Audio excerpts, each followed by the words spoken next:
कुछ भी करने से पहले थोड़ा सोचो। एक युवक ने शादी के कुछ साल बाद पिता से कहा कि वह विदेश जाकर व्यापार करना चाहता है।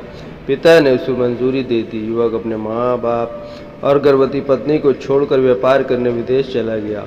उसने विदेश में कड़ी मेहनत की और धन कमाया और बहुत अमीर सेठ बन गया। लगभग 15 वर्ष धन कमाने के में बीत गए तो उसने वापस घर लौटने की इच्छा हुई। पत्नी को पत्र लिखकर उसने आने की सूचना दी और जहाज में बैठ गया। वह सेठ कुछ दिन बाद अपने नगर पहुंचा। नगर के एक चौराहे पर उसने देखा कि एक व्यक्ति एक बोर्ड के साथ खड़ा था। उस बोर्ड पर उसने लिखा था बेशकीमती ज्ञान के सूत्र।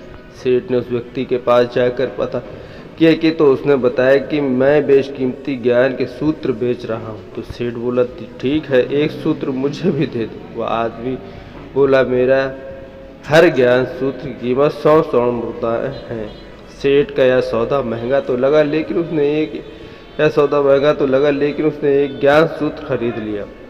उस व्यक्ति ने सेठ को ज्ञान का सूत्र दिया, कोई भी कार्य करने से पहले 2 मिनट रुककर सोच लेना। सेठ ने वह सूत्र अपनी डायरी में लिख लिया। सेठ को अपने घर पहुंचते पहुंचते रात हो गई। सेठ ने सोचा इतने सालों बाद लौटा हूँ तो क्यों ना अब सीधे अपने पत्नी के पास पहुंचकर उसे सरप्राइज दूं। घर के अंदर चौकीदार के इशारे के अंदर कुछ भी कहने से मना कर दिया और सीधे ही अपनी पत्नी के कमरे में गया। वह नज़ारा देखकर चौंक गया कि उसने देखा कि उसकी पत्नी के साथ एक युवक सोया था।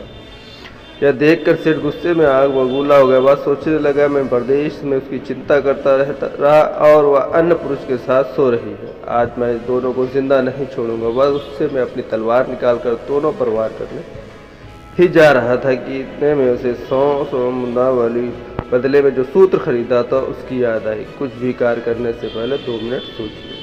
वह 2 मिनट सोचने के लिए रुका। उसने तलवार वापस पीछे हटाई लेकिन वो किसी बर्तन से टकरा गई। बर्तन गिरने की आवाज़ से पत्नी की नींद खुली। आँख खुलते उसने अपने सामने अपने पति को देखा तो वह बहुत खुश हो गई और बोली अपने बिना जीवन सूना था, इंतजार में इतने वर्ष कैसे निकले मैं ही जानती हूँ। पत्नी ने इतना बोलकर पास से युवक को उठते हुए बोला बेटा उठ जा, तेरे पिताजी आ गए।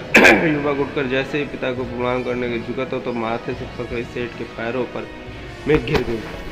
उसके लंबे बाल बिखर गए। सेठ की पत्नी ने कहा यह आपकी बेटी है, इसका सम्मान कोई आँच ना है, इसीलिए बचपन से ही पुत्र सम्मान पालन पोषण और संस्कार दिए हैं। यह सुनकर सेठ की आंखों से आंसू की धारा बह निकली। उसने और पत्नी को गले से लपेटी और पति को गले लगा लिया और सोचा लगा यदि मैंने उस ज्ञान सूत्र पर अमल न किया होता तो आवेश में आकर कितना अनर्थ हो जाता। मेरे हाथ से मेरे ही निर्दोष परिवार खत्म हो जाता। शिक्षा मोरल दोस्ती इस कहानी से इससे मिलती है कि जल्दबाजी में आकर कोई निर्णय न ले, क्योंकि जब हम आवेश में होते हैं तो अच्छे बुरे का ख्याल नहीं रहता। इसलिए गुस्सा होने की स्थिति में कोई भी निर्णय ना ले। कुछ देर रुके और दिमाग ठंडा करने होने दें और फिर सोचे कि क्या सही है क्या गलत।